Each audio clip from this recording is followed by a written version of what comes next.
Inutusan ka ba ng ate mo? Nagkukutsa pa na naman kayo para suyuin kami mag-ama? Dad, no! Stay away from my daughter, ha? Stay away from her! Hindi na ako tangalabas na maniniwala sa'yo. So there's nothing you can say or nothing you can do that will make me believe you! Wilfred, buntis ako! Kilala naman natin si Wilfred, madali siyang madala, lalo na kapag nagpaawa si Lorena.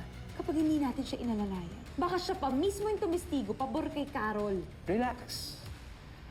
Hindi na yan makakalusot. Kampihan man yan ni Wilfred or hindi. Tapos na tayo! Matagal na! Kalimutan mo na ako! Alam niya talaga yung asawa mo. Di yung anak mo, tinamay niya. Wala namang kasalanan niya. Anong klase siyang ama? Eh di parang dininay niya na rin yung anak niya. It wouldn't affect you this much kung hindi mo na siya mahal. Ayoko na siyang mahalin. Hindi niya deserve mahalin. Hindi mawawala, hindi mababago, na ang alam ko lang ay magmahal sa'yo.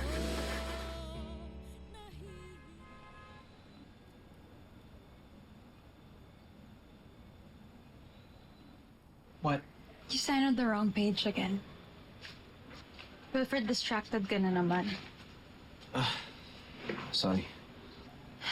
Yeah, it's that criminal again, right? Bakit kasi pinuntahan mo pa? Hindi pwedeng laging ganito, Wilfred. Naapektuhan yung trabaho mo.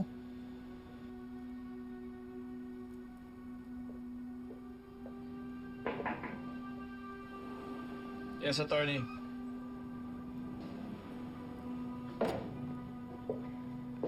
Sorry to interrupt. Bibigay ko lang siya ito. Someone from the court regarding your petition to nullify your marriage.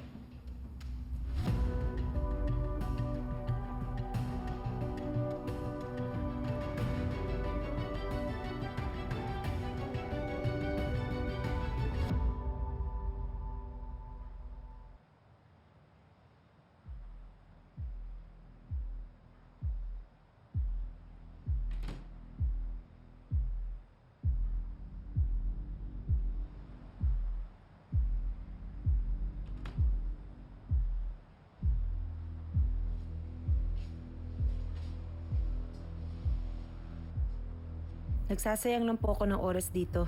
Halika na po. Wait. It's okay. I can manage. Carol, ayaw mo bang malaman yung latest update about your ex? Oops, I mean, future ex-husband. Ano naman bang mga pinagsasasabi mo, ha? Well, I just wanna update you na magkasama kami ni Wilfred kanina. Not to do monkey business or anything, but to witness the beginning of the end of your marriage. Sino pa nga bang numero unong sisira ng marriage namin? Kundi ikaw. No. You know what? As much as I wanted to, wala akong kinalaman dyan eh. Alam mo, nakita ko lang naman na tinanggap ni Wilfred yung document para man-nullify yung kasal niyo. I think magkakaroon kayo ng hearing soon. Sinungaling! Aso! Talagang lahat gagawin mo para masira yung araw ko at yung buhay ko. Alam mo, hindi ko na kailangan gawin yun.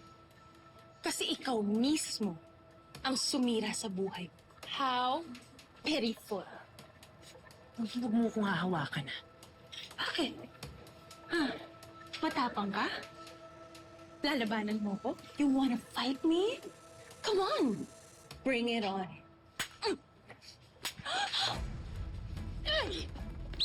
Astor! Ano ba? Tama na! Ano? Tama na! Tama na yan! Ano ba? Ma, ano ba? Tama na! Ano ba? Sige na!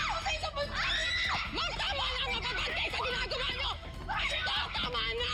Tama na! Tama na! Sige! Kasi ano tama? Umalis ka! Ibalan mo yan! Ano ba ako yan dito?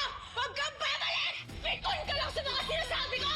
Alam mo, magbilang ka na ng araw, Carolina, dahil malapit ka na maging single but not ready to mingle because you'll rot in hell! Tama Tama na, ma'am. Lumabas na kayo. Mababan kayo dito.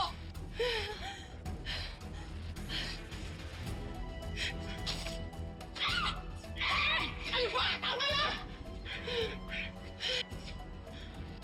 Ronnie! May naiwan ka! Ay! Astor! Akala ko ba nagsisinungaling yung Ronnie kanina? Bakit umiiyak ka na naman dyan? Kakadaan lang ni attorney. May hearing nga daw. Para ipawalang bisa ang kasal namin ni Wilfred.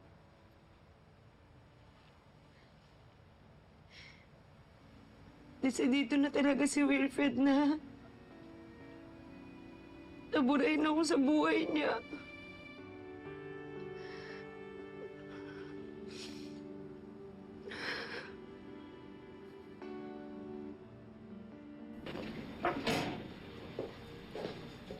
Dad, I need your signature para ma-endorse ko na sa marketing.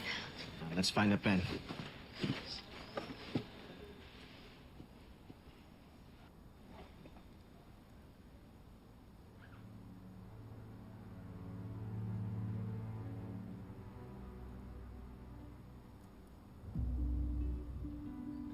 Dad, bukas ng pre-trial ng marriage niya ni Carolina Astor.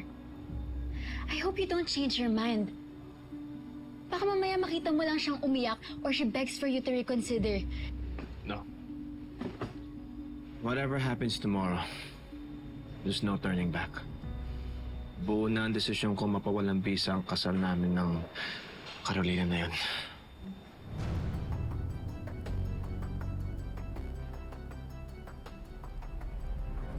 Iniisip mo na naman yung sinabi ng abogado mo. Loko rin kasi ang asawa mo no? Alam na buntis ka. Ngayon pa isasabay yung pagpapasawalang bisa ng kasal niyo.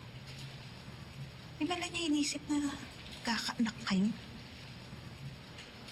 Tama naman si Wilfred. Kung ako siguro yung nasa posisyon niya, at madiskubre kong niloloko ako ng asawa ko, malamang papawalang bisa ako rin yung kasal namin. Huwag mo masyadong sisihin ang sarili mo, Carol. Kahit na sino, maiintindihan yung ginawa mo. Nabigla ka, tumakas ka sa krimen na hindi mo naman pala ginawa. Natakot ka, kaya ka nagbago ng pangalan. Hindi naman mahirap intindihin yung makitid lang talaga ang utak ng asawa mo. Salamat sa unawa, Ate Bebang. Pero siguro, intindihin na lang natin siya. Hindi naman makitid ang ulo nun eh. Talagang malaki lang ang kasalanan ko sa kanya. At nasira ko na rin yung tiwala niya sa akin. So okay lang sa'yo yung petisyon mo na yan? Alam ko na yung gagawin ko. Sakit para sa akin to, pero yun ang kailangan kong gawin.